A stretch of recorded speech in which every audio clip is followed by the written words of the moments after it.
Usuário na de 24hora.com, é o Dia Internacional de Autismo.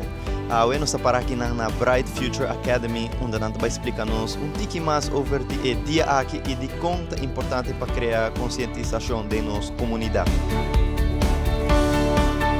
Autismo é um transtorno de desenvolvimento do cérebro, onde afeta a habilidade social, comunicação e linguagem e também imaginação.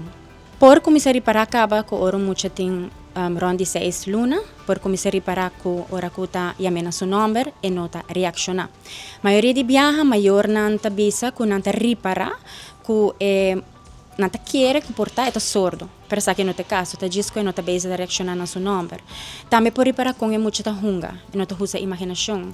Em vez de hunga com auto, é também hunga com parte nan de auto. Que é portar com o wheel, botar que hunga com o wheel. E também por começar a reparar é parte da limitação de donabo eye contact. Ora que botar fazer pergunta e não está contestava, depois botar começar a reparar também tem retraso da linguagem, com comunicação.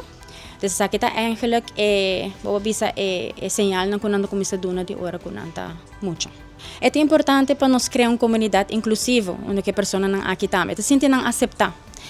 Então, quer nos turta diferente, nos turta tem nos debilidade e nos tem nos strength e mesmo com pessoa com autismo não também tem debilidade e não tem não parte forte também.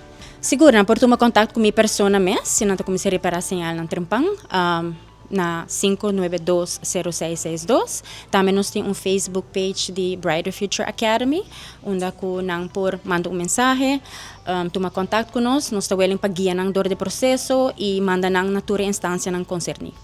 Bang criar uma comunidade na Aruba, inclusive onde a pessoa com autismo também se sente na mesa aceitar, com hope sostém e também compreensão.